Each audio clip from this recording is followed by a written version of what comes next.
Hello and welcome to the Energetics of Business podcast, where we bridge the gap between the woo-woo and the tech. My name is Michelle Douglas and I'm an energetic alignment expert helping entrepreneurs to tap into their inner power and create a business that flows with ease and authenticity. In each episode, we'll dive into the strategies that blend soulful alignment with practical business know-how. Now, let's dive in and align your business from the inside out. Hello, it's Michelle Douglas here, and we are up to episode 7 of the Energetics of Business podcast. And today we're going to be talking about difficult clients and how to handle them with grace and ease. So not every client you have will be a dream client. I've had some horrible ones over the years. I've got over 30 years of customer facing type roles, and even like in the work I do now, I still work with clients, although these days I don't really have any difficult ones, which is amazing, but I have had some pretty horrific ones in the past.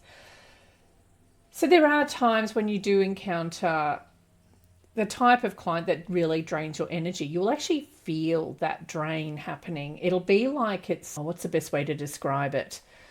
You just feel your energy drop when they come through, like if they're on the phone or even face to face. And so what we're going to talk about today is how you can deal with that and maybe even find some humor in dealing with these types of people. So the first thing to remember is to just smile, nod, and remember that this too shall pass. It's as temporary as a bad hair day, although I have one every day just about. But it's not a reflection of you. You've got to remember that when you are dealing with someone who's quite aggravated, it's very much about them and what's going on for them in that moment. So never take it personally. Another thing too is to make sure you do set clear boundaries from the start. There are certain things you should not tolerate when dealing with anyone. And I have on several occasions told a client that I will hang up on them if they keep going. And if they keep going, hang up. Nobody's paid enough to deal with that sort of thing. Another important thing is to listen actively, but never take it personally. Again, when they're dealing with something, there's something going on with them personally, and they're just projecting that out towards you. So when you're dealing with someone like that, obviously listen to what they have to say and make them feel heard by paraphrasing what they've said to you back to them. Just say, look, just so I understand this, you're saying blah, blah, blah. And that way they feel like someone is actually taking notice of what's going on for them. You can also reframe criticism as constructive feedback. So if you're an entrepreneur working for yourself and you've had someone have a dig at your business or what you offer or your products or your services or whatever that is, take it on board as feedback. It's like, right, if they're saying this, they're actually perceiving it that way. Now, don't get me wrong, perception can be subjective, and how the person standing next to them will see it will be very different to another person. So you've just got to make sure that what they do say is taken on as feedback only, and then you can decide what you want to do with it. Okay, there could be some truth in what they're saying, or there could be something that you could tweak a little bit in your business to make it more in alignment with more clients rather than having cranky ones come through. Another thing to do is to limit energy draining interactions. So not every conversation with a difficult client needs to be long or detailed. So learn to recognize when an interaction is turning into something that's draining you. And one thing I used to do was I would try to get them off the phone as quickly as I could. However, I don't want them thinking I'm trying to get rid of them, right? So I would always say, okay, I've got this information. I'm going to go away now and look into it. I will call you back by this time, and I make sure I'm very specific about when I will call them back. And I also used to say to them, whether I have an answer or not, I will call you by that time, just so that you know I'm still working on it or I haven't forgotten you or something like that. So that was something that usually deflated the situation really quickly. They could tell that, okay, she's not just getting rid of me, she's going away to do something and she will call me by this time. Now, don't ever say you're going to call them back at a certain time and not call them back at that time, because that would be bad. So make sure you make a promise and you stick to it. Take breaks to reset after tough interactions. And I used to work in a call center, and that was really important when I worked in that call center, that I did take time out after a call just to reset my energy, just to like get that out of my system. I'd go for a quick walk or grab a bite to eat or something like that. So sometimes you need to take that little break if you've got someone difficult that's been attacking you energetically, so to speak. Moving forward, especially if you're self-employed, you might want to focus on serving clients who align with your vision. So it's about making sure your marketing is targeted at that type of person. So for me, I like working with people who are wanting to step into their power and make change in their life and not wait for the magic pill, because I will not offer a magic pill. Everything I offer helps energetically, but there's also some action required from the client. So I will never ever say, I'm going to do this energy session on you and you're going to be cured or anything like that, because there's a whole lot of work that needs to be done by the client. So when I put my marketing out there, it will usually say something along the lines of, well, it implies that I'm all about empowering you to take action yourself, sort of thing, and to step into that alignment with who you are and therefore into alignment with what you desire, that sort of thing. Another one, I'm looking at my list here: embrace imperfection and let go of perfectionism. So it's easy to fall into the trap, especially if you're a real empathic person, of wanting everything to be perfect to appease them. But even in my work, when I'm working with a client and they subconsciously don't want to heal, they won't heal.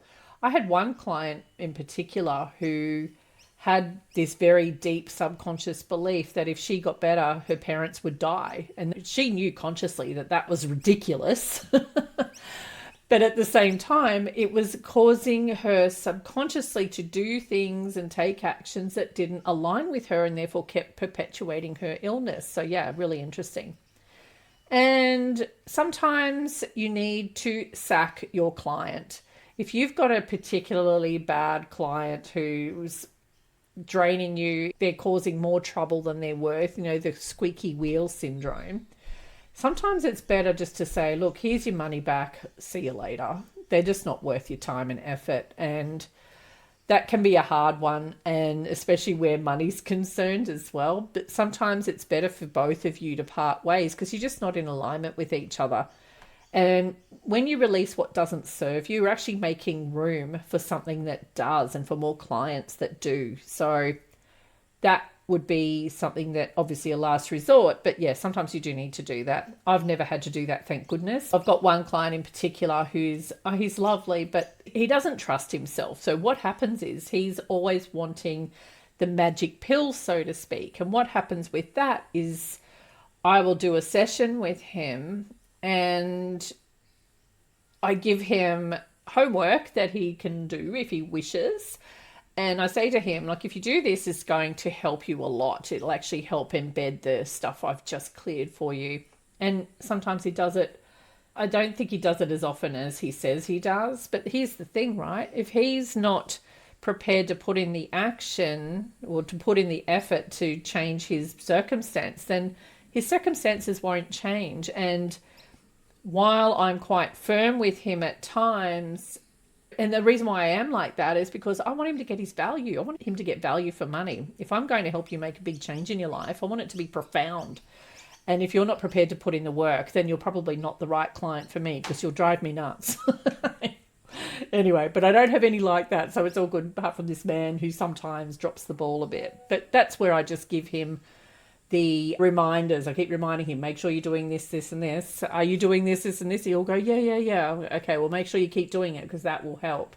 Because he's in so much pain physically, because we're doing a lot of physical healing work at the moment. And he will, actually, we did work with abundance and he recently won a small lottery win. So there you go, that helps.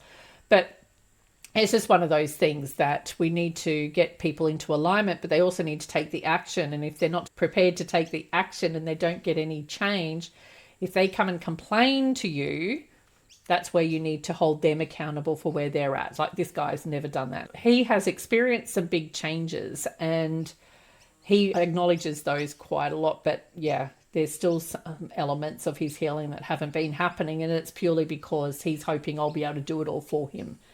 And I won't do that. But anyway.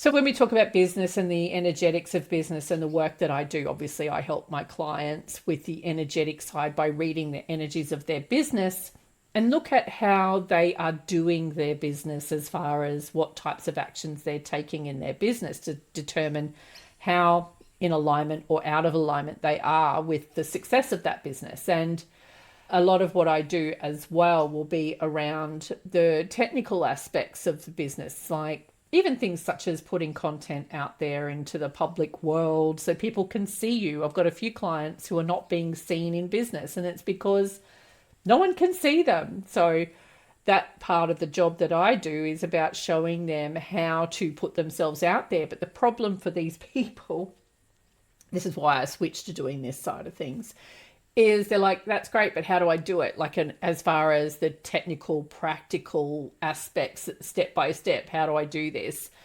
And so what I'm finding is that a lot of my clients are quite technophobic, which is fine. But yeah, this is why I'm here. I want to help people sort of get through that. So as part of that, I've created this fun little quiz. If you head over to energeticsofbusinesshub.com/TP quiz. Do the quiz, find out what sort of technophobe you are, and I can't wait to hear what it is. Chat soon.